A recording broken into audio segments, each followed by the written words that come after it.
Hey troops, it's Roy from Geeks Adventures. Woohoo! So got it's a bit of a retrospective, less of a review. Well, a little bit of a review, sort of, kind of, I guess. It is for Voltron, Legendary Defender, and the DVD release. And you're going, you mean, wait, Legendary Defender? Yes. That series that Netflix did many years ago for the reboot of Voltron. Um, it was 78 episodes. I didn't realize it was that many. But yeah, 78 episodes over 8 seasons, four like 13 episode seasons, and then another four that were shortened like 7 or 6 episodes each. It was really surprising. I didn't realize it had gone that long. And it was released via Netflix, but was produced by DreamWorks Animation.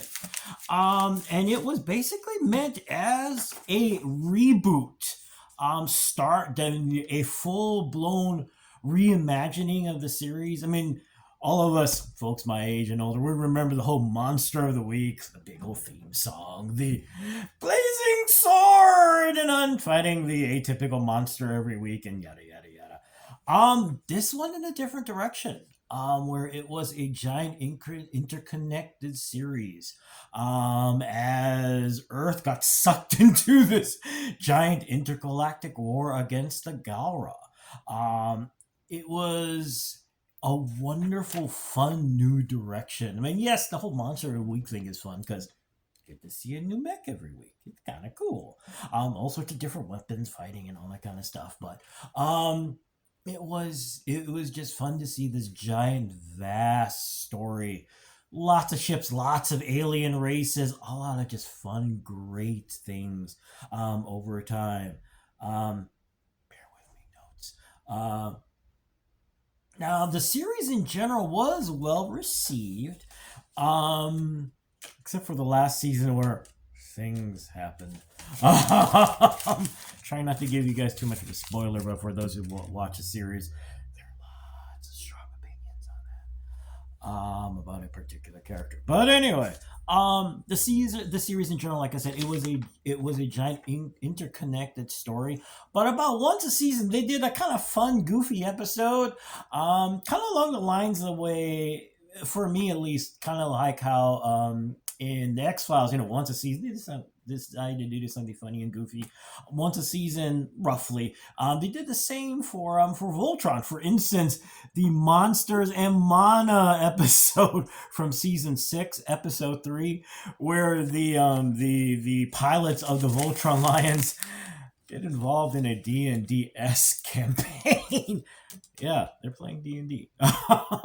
It was funny. It was really, really cool. Of course, if you're talking about Voltron, you're talking mecha.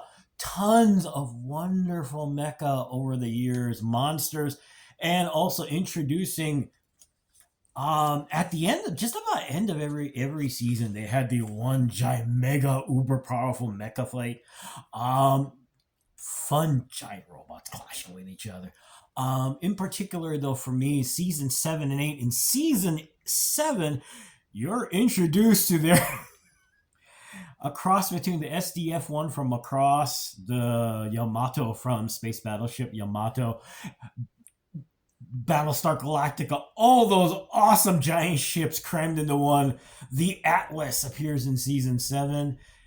And if you're going to do giant mecha, you want giant mecha. In this case, the Atlas and Voltron merge in season 8. Oh,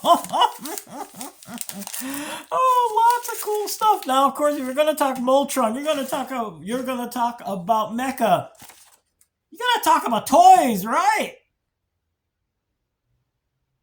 And for you toy collectors, you're going,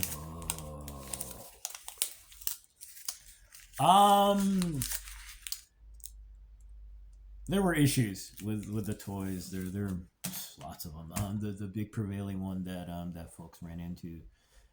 It's Voltron. You got 5 lions. They're gonna form into a giant lion. Great toy.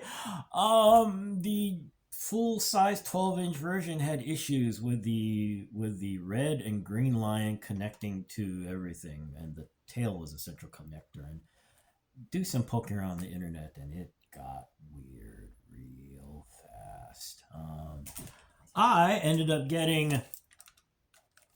This is a non-transforming version, but it's 12 inches and. Is the battery still in there? Oh, anyway. It's actually really cool. And if I'm smart, I'm going to remember to put my review in the link below. But yeah. Even now, that clicking noise. I also got this version. This is a die-cast metal version. So yeah, this one does separate. I didn't bother to separate because I don't want bad things to happen. But this one got from this one. It's a lot of fun. Hey. Now the series was eventually released sort of kind of on DVD. First they released season 1 and 2. And then Netflix put it on DVD for through season 6. Now, of course, that did beg the question. Remember, I said 8 seasons. So what happened to season 7 and 8? Well, now the series was on Netflix, so I'm thinking, all right, they're a streamer, they're just gonna leave it on, whatever. That's why they didn't want to release it on DVD. Well, I just discovered this. No, it's no longer on Netflix. Wow. Now, that could be related to other things that I'll go into a little bit later. But the good news, and I finally get to the DVD part, they're all available in a single box set. There it is in all of its glory. It's available online. Check your local comic book shop, your local big box store, wherever. All the seasons are on this. So, yay!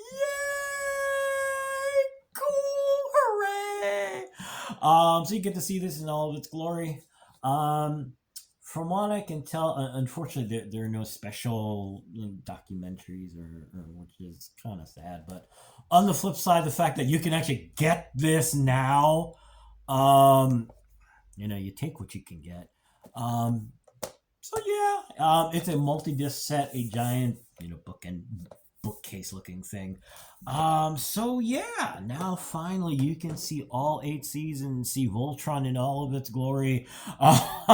Lots of monsters, lots of mechs, and as far as what could be the reason why it's no longer on Netflix, there is the Voltron film.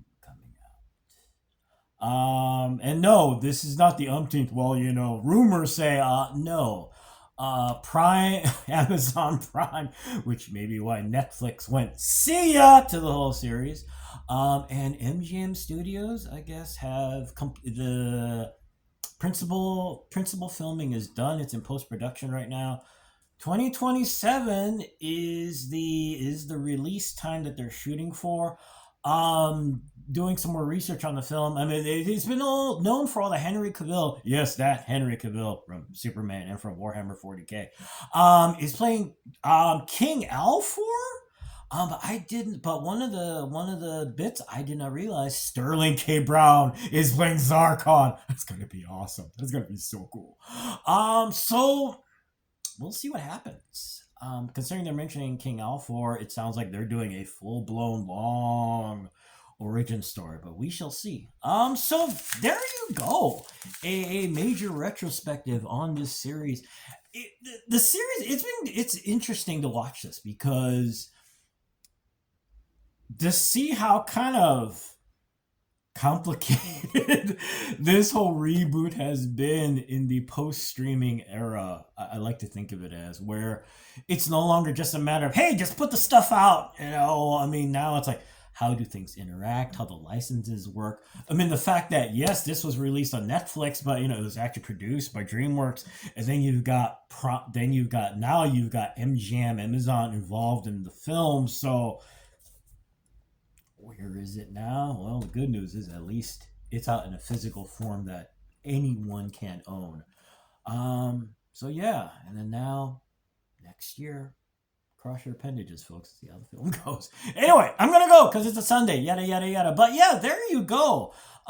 Everything that's been going so far, leading up to this DVD box set, and to the end of the film to come. So anyway, hey, y'all take care. May the force be with you. May the odds be in your favor, especially when you're trying to find a complete series in a viewable form.